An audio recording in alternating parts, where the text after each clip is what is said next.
Assalamualaikum warahmatullahi wabarakatuh.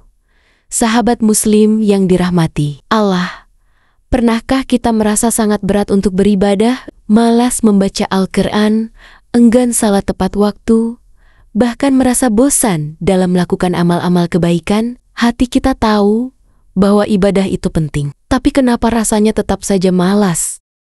Pertanyaan ini sangat wajar dan bisa menimpa siapapun, bahkan orang yang tampak saleh sekalipun. Lalu, mengapa kita bisa sampai pada titik ini? Mari kita renungkan bersama.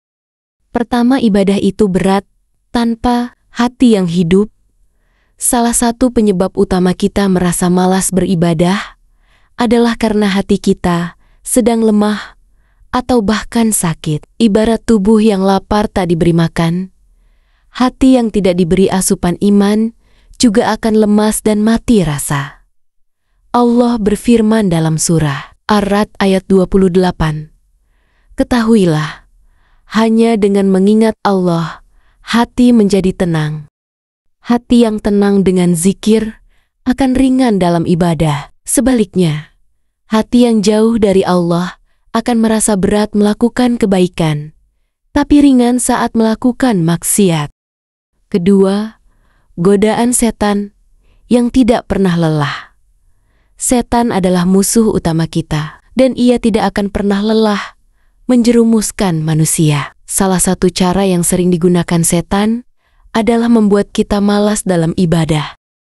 Rasulullah bersabda, sesungguhnya setan mengikat tengkuk salah seorang dari kalian ketika tidur dengan 3 ikatan. Ia berkata, malam masih panjang, tidurlah. Tapi jika ia bangun dan berzikir kepada Allah, maka lepaslah 1 ikatan. Jika ia berwudu, lepaslah ikatan kedua. Jika ia syalat, lepaslah semua ikatan. Maka di pagi harinya, ia menjadi bersemangat dan jiwanya baik. Tapi jika tidak, ia menjadi malas dan jiwanya buruk. Jadi, ketika kita mengikuti rasa malas itu, kita sebenarnya sedang membiarkan setan menang. Ketiga, kurangnya pemahaman tentang tujuan hidup.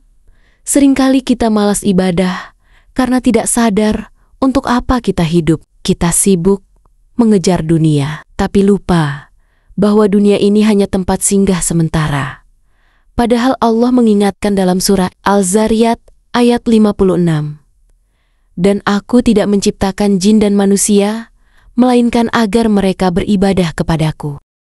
Kalau kita tahu bahwa hidup ini untuk ibadah, maka kita akan memandang ibadah sebagai kebutuhan, bukan beban. Kita tidak akan merasa malas untuk sesuatu yang menjadi tujuan hidup kita.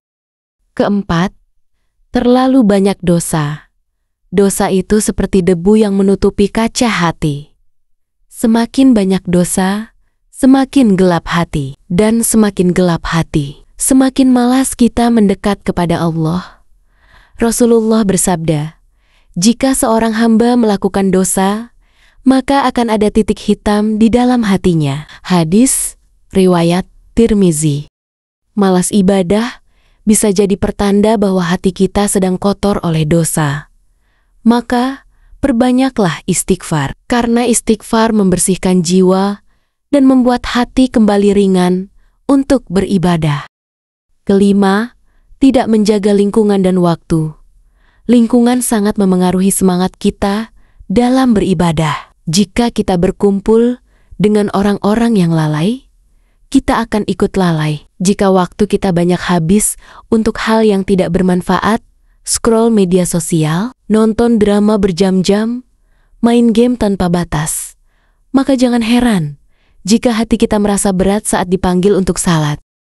Rasulullah bersabda, seseorang tergantung agama teman dekatnya. Maka lihatlah siapa yang menjadi teman dekatmu. Hadis riwayat Abu Daud dan Tirmizi. Maka mari jaga lingkungan dan isi waktu kita dengan hal yang mendekatkan diri kepada Allah. Sahabatku yang dirahmati Allah, malas beribadah bukan akhir dari segalanya, tapi itu adalah tanda peringatan bahwa hati kita sedang perlu diobati. Jangan biarkan rasa malas itu menguasai diri. Bangkitlah, mulailah dengan hal-hal kecil. Bangun malam untuk salat 2 rakaat, baca 1 ayat Al-Quran per hari, atau berzikir sambil menunggu waktu sholat. Yakinlah, semakin kita dekat kepada Allah, semakin ringan ibadah itu terasa. Karena sesungguhnya, tidak ada yang lebih menenangkan hati selain berada dalam dekapan kasih sayang Allah. Barang siapa mendekat kepadaku sejengkal, maka aku akan mendekat kepadanya sehasta. Hadis riwayat Bukhari dan Muslim. Semoga Allah memberi kita kekuatan untuk melawan rasa malas dan menggantinya dengan semangat yang penuh keikhlasan. Wassalamualaikum warahmatullahi wabarakatuh.